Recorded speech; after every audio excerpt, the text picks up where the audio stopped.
Good morning. There's just a couple things about cleaning up that we didn't cover in the meeting on Sunday, and I wanted to go over with you in this much more exciting way than just sending you an email.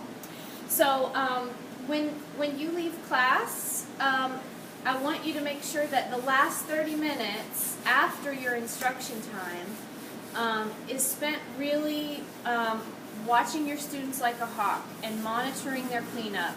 And really being defined in letting them know that their instruction time is over and now it's time to clean up, and that you are going to mother hen them through that.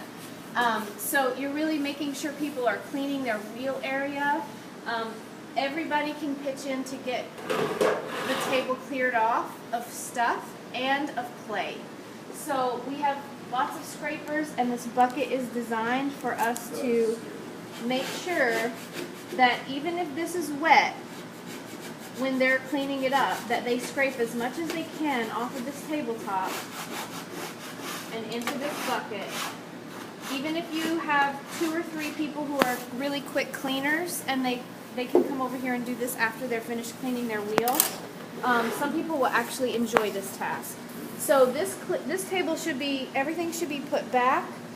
If something happens like this, I realize some people may go, I didn't do that, but if you could get your students to just take a wet sponge and help us with that, it's a matter of someone didn't do the right thing, and you have 5 or 10 students to pitch in, and it takes so much less time with more people. But this whole area, this should be thrown away.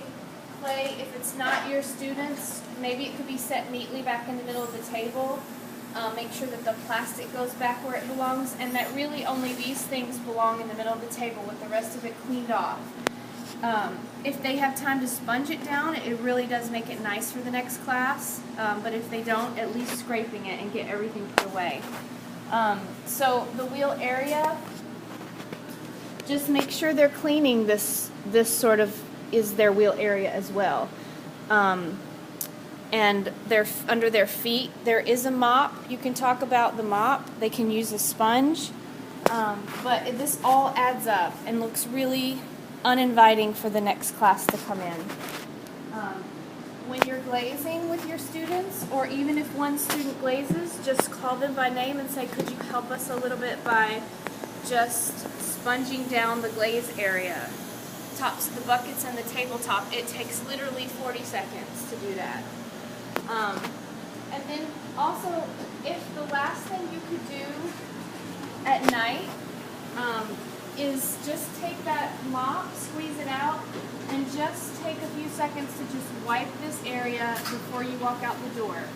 You are the last one here and the last person out the door. I hope that's happening. I'm pretty sure that's happening.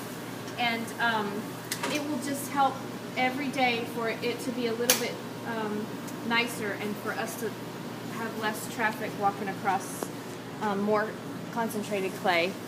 The back table is just another surface, the back 2 tables. Make sure that your students aren't leaving this. We want to make sure that they don't have to wet it in the sink, but scraping it off, wet or dry, and wiping this with a sponge is good enough for me. And then we're going to start storing these stacked like this instead of on their sides. We'll switch all of them over, but it's going to help with the warping. We may even find a weight to put on top of them. And I talked to Kerry about the bats, and he said his bats warp, and he just stores them stacked with a weight, and they'll flatten back out. So we're still working on bats, but so then this area wiped down with a sponge. Some people will actually really enjoy doing that. Same thing here, these wires, I want them all at the end of the night to be stored back on the little thumbtacks by the wheels so that they're ready to go for the next student. And then just this whole area, same thing, put away the plastic. If the clay is not your students, have them set it right in the middle of the table and just clean down the area. It's just, a discipline that I think that we're going to, if we just teach the students as we go, they're going to be better shelf renters, they're going to be better students in the next session. So let's all just be on the same page about the cleanup. And and see that as your only job the last 30 minutes of class. If you have to verbally answer some questions about other things, that's fine, but just be clear with the students and let them know, okay, our time is over and now it's cleanup time, and that's my job, is to manage the cleanup. I will appreciate it, and most 99% of the other students will appreciate the fact that they're coming into a really clean space. So please help us in this effort, and thank you so much. You're doing a great job.